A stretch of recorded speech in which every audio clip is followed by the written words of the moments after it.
నమస్తే, welcome to our channel. నేను ప్రియాంకారావు. జగన్మోహన్ రెడ్డి గారు ఎప్పుడు ప్రెస్ మీట్ పెట్టినా ఏదో ఒక వ్యాఖ్యలు చేస్తూ ఉంటారు. అంటే అమరావతి మీద కావచ్చు, లేదంటే బాబు గారి మీద కావచ్చు, అభివృద్ధి మీద కావచ్చు. కానీ నిన్న చేసిన ఏవైతే కొన్ని కీలకమైన వ్యాఖ్యలు ఉన్నాయో ఈరోజు అవి చర్చనీయాంశంగా అయ్యాయి. ప్రజలు కూడా ఆలోచించాల్సిన అవసరం ఏర్పడింది.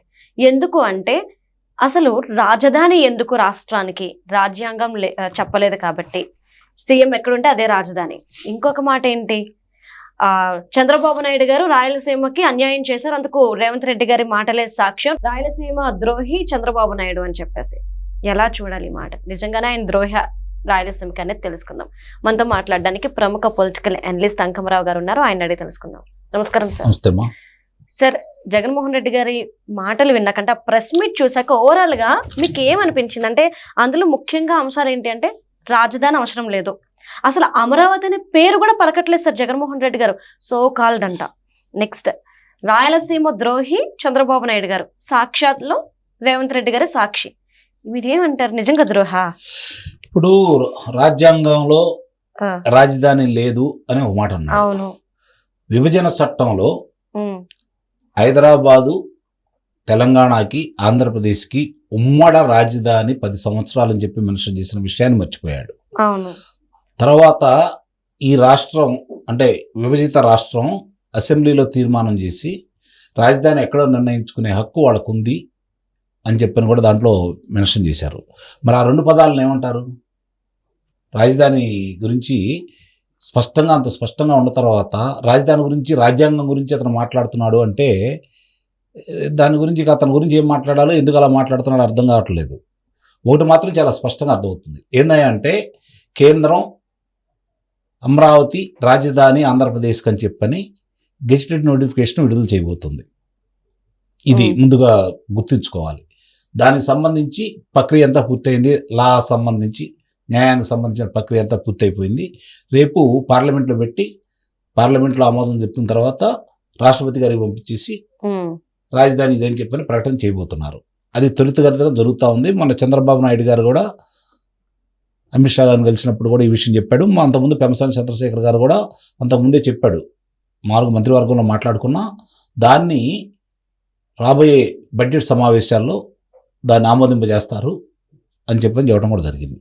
ఇవన్నీ వరుస క్రమంలో జరుగుతూ ఉన్నాయి. అట్లాగే అమరావతిలో ఈరోజు విపరీతంగా పనులు జరుగుతూ ఉన్నాయి.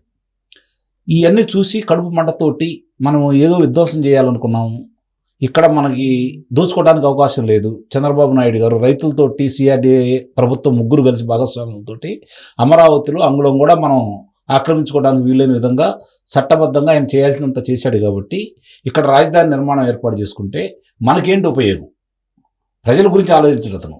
తనకేంటి ఉపయోగం అనే ఆలోచన మీద ఇక్కడ ఇది వద్దని చెప్పని అతను విశ్వ ప్రయత్నం చేశాడు, కానీ ఏమి చేయలేకపోయాడు. ఆ క్రమంలో భాగంగా ఈరోజు ఒడివడిగా అడుగులు వేస్తూ ఉండే తనకి తట్టుకోలేకపోతా ఉన్నాడు. రెండవది, ఈరోజు విశాఖపట్నం కావచ్చు, లేదంటే అతను అనుకున్నటువంటి కర్నూలు కావచ్చు, కర్నూలు న్యాయ రాజధాని, విశాఖపట్నం పరిపాలనా రాజధాని అతను అనుకున్నది. ఇదేమో శాసనసభ. ఆ రోజు కూడా రాజధాని మరి ఇది అన్నాడు కదా. మరి దీనికి వాళ్ళే సమాధానం చెబుతారు? అంటే అతను ఏం మాట్లాడుతున్నాడో అర్థం కాని పరిస్థితులు అతను ఉన్నాడు, తట్టుకోలేకపోతున్నాడు. ఎందుకంటే అతను చెప్పిందే జరగాల, అతను మాట్లాడే మాటే వేదం కావాలి, అతనికి ఎదురు చెప్పకూడదు. అదే అతని మనస్తత్వం. అధికారంలో ఉండాడా లేదా అనేది అతనికి అనవసరం. అతను ఏం చెప్తే అది ప్రజలు నమ్ముతారనే యొక్క ఆలోచనలో అతను ఉన్నాడు. అట్లాగే చంద్రబాబు నాయుడు గారిని మాట్లాడిన విధానం మనం చూసాము. మీరు అన్నట్టు సోకాల్డ్ రాజధాని, అసలు నదీ గర్భంలో అన్నాడు. నదీ గర్భం అంటే ఏంటి? నదీ గర్భం అంటే తెలుసా? అతను నదులంటే తెలుసా? నదుల రూపురేఖలు తెలుసా అతనికి? నదీ గర్భం అంటే ఏదో తెలుసా? నదీ గర్భం అంటే నువ్వు ఆ రోజు ప్రజావేదికను కూల్చావు, మరి మిగిలిన ఎందుకు కూల్చలేదు? ఎక్కడ ఉన్నాయాయి? మనకు పొందుపరిచిన విధానంతో నదీ పరివాహక ప్రాంతానికి దాటి యువతలు ఉన్నాయి కదా. నువ్వు ఆ రోజు ప్రజావేదిక నీ చేతుల అధికారం ఉంది కదా అని కూల్చేసావు. మరి ఈరోజు నదీ గర్భం అంటున్నావు. నదీ గర్భం అంటే అమరావతి తీసి పక్కన పడేద్దాం. ఈరోజు విజయవాడ నగరం ఎక్కడ ఉంది? నదీ పరివాహక ప్రాంతం మొత్తం ఎక్కడ ఉంది? దాన్ని కూడా కూల్చేస్తావా? ఇదేనా నీకు తెలిసిన రాజ్యాంగం? అంటే నీకు కూల్చివేతలు తప్ప కట్టడం తెలియదు, అభివృద్ధి తెలియదు. చాలా స్పష్టంగా నీ వాళ్ళు అర్థమవుతా ఉంది. నాకు తెలిసినంత వరకు ప్రియ అతను ఇలానే మాట్లాడాలి, ఇలానే ప్రవర్తించాలని నేనైతే కోరుకుంటున్నాను. ఎందుకు సార్? కారణం ఏంటంటే ప్రజలు అతను వింతపోకడానికి విపరీతంగా రాక్షస మనస్తత్వంతో పరిపాలన చేసిన విధానానికి 151 స్థానాల నుంచి 11 స్థానాలకు పరిమితం చేశారు. అతను ఏదైనా మార్పు వస్తుందేమని కొంతమంది ఎదురు చూస్తూ ఉన్నారు. అతను మార్పు రాకూడదు, ఇలానే ఉండాలి. ఇలానే ఉంటే ప్రజలు కూడా ఇంకా అసహించుకొని ఒక్క స్థానం కూడా రాకుండా చేస్తారు. కాబట్టి అతను ఇలానే మాట్లాడాలా, అతని పార్టీ ఇలానే ప్రవర్తించాలని అయితే నేనైతే మనస్ఫూర్తిగా కోరుకుంటున్నాను. సార్, మరొక అంశం ఉంది. రాయలసీమకి ద్రోహం చేసింది ఎవరైనా ఉన్నారు అంటే చంద్రబాబు నాయుడు, రేవంత్ రెడ్డి గారు అసెంబ్లీలో చెప్పారు కదా, అవే సాక్ష్యాలు అని చెప్పేసి అంటున్నారు. కానీ ఇదే చంద్రబాబు నాయుడు గారు రాయలసీమలో పంట పండాలి, అందరూ సుభిక్షంగా ఉండాలని ఆశిస్తున్న వ్యక్తి అని అందరికీ తెలిసిన వ్యక్తి. మరి ఎలా చూడాలి? ఆయన అంటుంది రాయలసీమకు ద్రోహి చంద్రబాబు నాయుడు గారు ఏ విధంగా అయ్యారు? 2 అంశాలు చెప్పిన తర్వాత దాని గురించి వెళ్దాం. Okay sir. మొట్టమొదట కృష్ణా జలాల వివాదంలో జలశక్తి మంత్రి, కేంద్ర జలశక్తి మంత్రి దగ్గర ఎఫెక్స్ కౌన్సిల్ మీటింగ్ జరుగుతున్న సందర్భంగా ఆ రోజు దాంట్లో తెలంగాణ ముఖ్యమంత్రిగా ఉన్నటువంటి కేసీఆర్ ఒక విషయాన్ని లేవనెత్తాడు. ఏందంటే 512 టీఎంసీలు ఆంధ్రప్రదేశ్కి, 299 టీఎంసీలు మాకు కేటాయించారు, మాకు అది ఆమోదయోగ్యం కాదు, చిరుసగం కేటాయించండి, 811 దాంట్లో చిరుసగం కేటాయించండి అని చెప్పని అతను అక్కడ ఒక అంశాన్ని లేవనెత్తాడు. మిన్నకుండిపోయాడు ఇతను, కనీసం కౌంటర్ కూడా దాఖలు చేయలేదు. అంటే దానివల్ల అది కనుక అంటే అయిద్దని నేను అన్నాను, ఒకవేళ ఏదైనా ఒత్తిళ్ళ వల్ల, రాజకీయ ప్రేరేపితం వల్ల వాళ్ళు కనుక దాన్ని కనుక టేకప్ చేసేసి ఇది ఇట్లానే పంచాలని నిర్ణయానికి వస్తే రాయలసీమ ఎడారిగా అయిపోయింది. ఫస్ట్ రాయలసీమ ద్రోహి ఎవరన్నా ఉన్నారు అంటే ఆ రోజు మిగులు జలాలు కుదురుకున్నటువంటి, ఏది మామూలుగా వరద జలాలు కుదురుకున్నటువంటి రాజశేఖర రెడ్డి కావచ్చు, ఇప్పుడు జగన్మోహన్ రెడ్డి కావచ్చు. వీళ్ళు రాయలసీమలో అభివృద్ధి జరగకూడదు, పంటలు పండకూడదు, అక్కడ ముఠా తగాదాలు అలానే జరుగుతూ ఉండాలి, అలానే రాక్షసత్వంగా ప్రవర్తిస్తూ ఉండాలి, వాళ్ళ చేతుల్లోనే జనం ఉండాలి, వాళ్ళు చెప్పినట్టు వినాలనే తత్వంతో వీళ్ళు ఉన్నారే తప్ప వాళ్ళ కాళ్ళ మీద వాళ్ళు నిలబడి. ఈరోజు చంద్రబాబు నాయుడు గారు పులివెందలకు నీళ్ళు అందించాడు. నీ పులివెందలకు నీళ్ళు ఇచ్చాడు చంద్రబాబు నాయుడు గారు. ఈరోజు చీనీ తోటలు అక్కడ అద్భుతంగా ఉన్నాయి. రెండోది, అనంతపురం జిల్లాలో ఈరోజు హార్టికల్చర్ డెవలప్ చేసిన సందర్భంగా చంద్రబాబు నాయుడు గారు అక్కడ నుంచి అరటి గెలలు ఈరోజు ఢిల్లీకి రవాణా అవుతూ ఉన్నాయి ప్రత్యేకమైనటువంటి రైళ్ళు. ఇది ఎప్పుడన్నా ఊహించాము మనం? రాయలసీమ ఈరోజు రతనాల సీమ చేయాలని చెప్పని, రాయలెల్లిన సీమగా ఉండాలని చెప్పని చంద్రబాబు నాయుడు గారు ప్రయత్నిస్తున్నాడు. రాళ్లసీమ, బాంబుల సీమ, కరుకు కత్తులతో విన్యాసాలు చేయాలని చెప్పని జగన్మోహన్ రెడ్డి ఆలోచిస్తున్నాడు. ఎవరు రాయలసీమ ద్రోహి?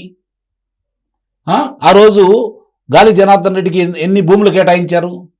బ్రహ్మిణి దానికి కావచ్చు, వేరే దానికి కావచ్చు. మరి ఈ రోజు దాంట్లో ఏమైనా నిర్మాణాలు జరిగినాయా అంటే? ఆ రోజు మన లేపాక్షి కళ్ళ ముందు కనపడతానే ఉన్నాయి. లేపాక్షి మరి పరిశ్రమలకు వచ్చేతలకి కియా పరిశ్రమను పెట్టింది చంద్రబాబు నాయుడు గారు. మరి కియా పరిశ్రమని విస్తరణలో భాగంగా దాన్ని తరిమేసింది జగన్మోహన్ రెడ్డి. అమర్ రాజా పెట్టించింది అన్న నందమూరి తారక రామారావు గారు. మరి దాని విస్తరణ కార్యక్రమాన్ని లేకుండా చేయాలని చెప్పని అతను అసలు ఇది కూడా లేకుండా చేయాలని ప్రయత్నం చేస్తే న్యాయస్థానం అడ్డుకుంది. ఈ రోజు 10,000 కోట్ల రూపాయలతో తెలంగాణలో పెట్టారు అమర్ రాజాకు సంబంధించింది. జాకీ పరిశ్రమ వస్తే, అంతర్జాతీయ సంస్థ జాకీ పరిశ్రమ రాప్తాళ్ళు వస్తే దాన్ని తరిమేసింది జగన్మోహన్ రెడ్డి. ఎవరు రాయలసీమ ద్రోహులు? 12,500 కోట్ల రూపాయలు ఖర్చు పెట్టాడు 2014 నుంచి 2019 వరకు రాయలసీమలో మామూలుగా నీటి రంగ ప్రాజెక్టులను పూర్తి చేయాలని చెప్పి చంద్రబాబు నాయుడు గారు. నువ్వు 5 సంవత్సరాలు 2,500 కోట్లు మాత్రమే నువ్వు ఖర్చు పెట్టావు. నీ సొంత జిల్లాలో నీకు 10 స్థానాలు ఇచ్చి 2014లో 9 స్థానాలు ఇచ్చినటువంటి నీ కడప జిల్లాలో అన్నమయ్య ప్రాజెక్టు బ్రీచ్ అయిపోతే 16 గ్రామాలు నీట మునిగిపోతే 42 మంది చనిపోతే వాళ్ళను చూడటానికి 13 రోజుల తర్వాత వెళ్ళాడు. నవంబర్ 19వ తారీఖు నాడు అక్కడ నా అన్నమయ్య ప్రాజెక్టు బ్రీచ్ అయిపోతే డిసెంబర్ 2వ తారీఖు నాడు వెళ్ళాడు.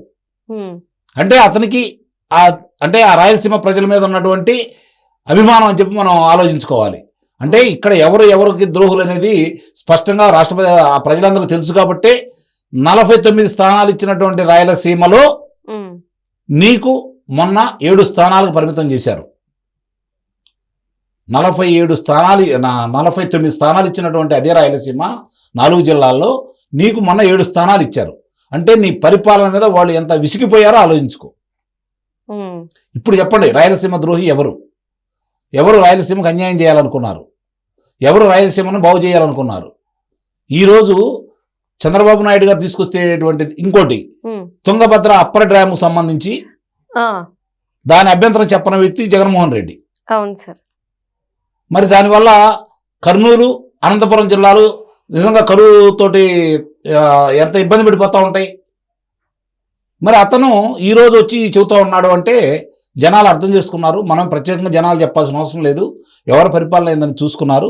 అందుకే అతను మారకూడదు, ఇలానే ఉండాలి. రాజకీయంగా అతను కానీ అతని పార్టీ కానీ మనుగడ సాగించే అవకాశం లేదు. అది అతను ఇంకా ప్రూఫ్ చేసుకుంటున్నాడు.